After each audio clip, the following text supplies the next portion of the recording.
7 years ago, there was a teacher with a lot of radical ideas who refused to have his speech be compelled by law. He didn't like safe spaces. He didn't like the way the schools were teaching, and he was willing to put his job on the line.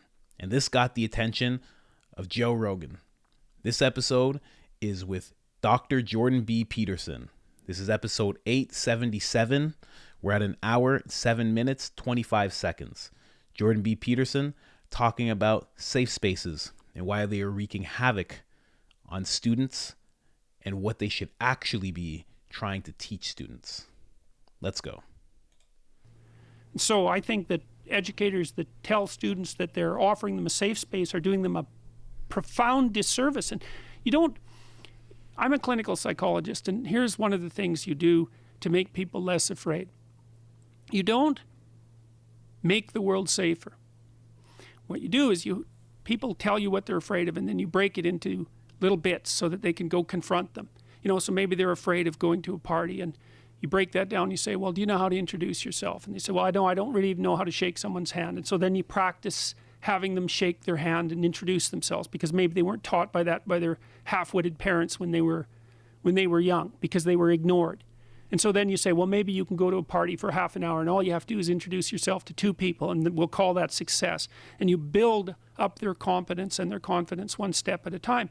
And what happens, the clinical literature indicates quite clearly, is you don't make people less anxious by doing that. You make them braver. It's not the same thing. You don't make the world and its horrors smaller. You make the person and their capacity to deal with horror larger.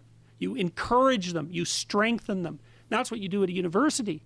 You arm people with arguments. You hone their intellect. You help them learn to write so they can marshal their arguments. You help them learn how to engage in intellectual combat, because that's better than engaging in real combat. And you make them hard and strong. You don't mollycoddle them and make them safe unless you're their enemy, unless you're trying to devour their spirit. And that's what we have in the universities. We have the reign of the Oedipal mother who's answered everything is, oh, just come a little closer, dear, and I'll protect you from the world. It's just like Hansel and Gretel's, the witch in the Hansel and Gretel story. Well, my house is made of gingerbread. Just come in here and everything will be fine. Well, she feeds you candy to fatten you up so she can eat you. That's the archetype of a modern university. Wow. Oh, this episode is actually going to go down in history. Depending on where Joe Rogan goes and where Jordan Peterson goes, like in their lives, this is historical. Like if I'm a podcast teacher, like this is like, I'm bringing this like 101 in terms of history, like with what happened in this, to hand gesture quote Jordan Peterson, what happened with these two.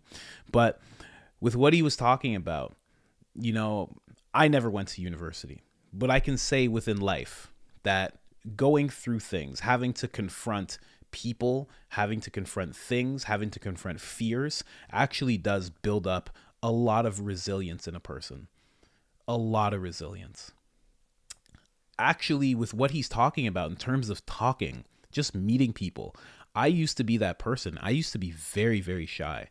I got assaulted when I was a little kid, and from the time I was 8 and on, like I was very, very closed off, very afraid of people, unless they were like peers and people that I knew. But meeting new people was just out of the question.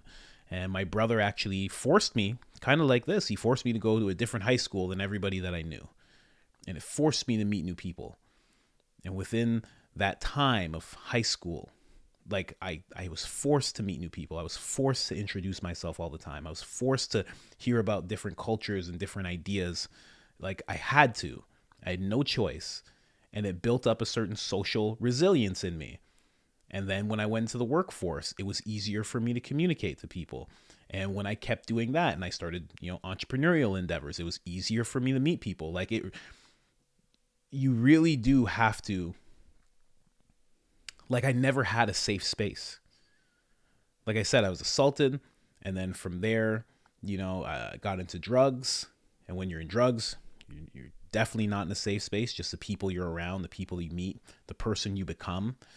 There was no safe space.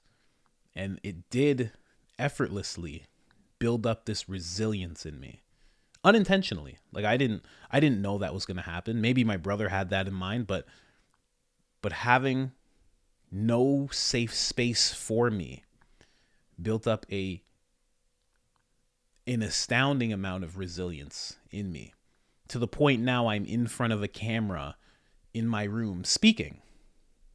Whereas if I was, how he put it, mollycoddled, I probably wouldn't have gone to that. I wouldn't go to this extent. I wouldn't be doing anything like this. I wouldn't have started businesses. I wouldn't have a business now. I wouldn't be, not to say it myself, but I've been told like I wouldn't be a good speaker. I wouldn't have any of that. But it's only because I was not afforded any safe spaces. And I notice with young people now, it is hard for them to look people in the eye. It is hard for them to introduce themselves. You do find more and more people who are socially awkward. And it's because they keep getting these very safe spaces. And it's not to say that people shouldn't be safe from violence and from hurt. But at a certain point, you do need to have other opinions, other cultures, other ways of thinking, people who completely disagree with you. All of that's so important for you to be exposed to, because it strengthens, like I think he even said it strengthens your arguments. Like when you're around people, everybody knows this, you're in an echo chamber, your arguments become so flimsy because you don't have to provide any real points. You don't have to have any real strength to what you're saying. Whereas if you're in a room every day, and obviously it wouldn't be like this every day, but if you're in a room where everybody kind of disagrees with what you have to say, when you come out of that room, if you decide to bear the brunt of it and be strong and stand tall in your argument, when you come out of that room, you come out stronger. Your arguments come out stronger. You come out with your chest up a little bit because you've had to, kind of dig your heels in the sand and really say, this is what I know to be right. And obviously, like if somebody has something that's opposing and makes sense to you and you're able to change your opinion, that's fine. But all of that's growth. All of that is growth. And without that, I don't know. I've been through a lot of hard things, and a lot of it felt terrible, but I would never trade those experiences back, because the resilience that I got from those experiences is invaluable to me. I can take that resilience and that confidence into any and every endeavor that I ever get into in my life. And that's so important to have. So this is going to be a great little series I got going on, because I'm going through Jordan Peterson. I'm going through David Goggins. I'm going through Cameron Haynes. I got a little bit of Jocko. I got a little bit of Tim Kennedy. Oh, it's a manosphere. It's a manosphere channel.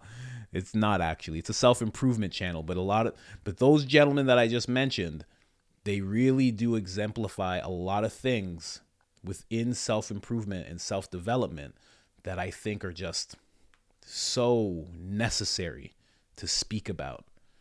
And I hope you learned something. And if not, hey, it's all good. I'm out.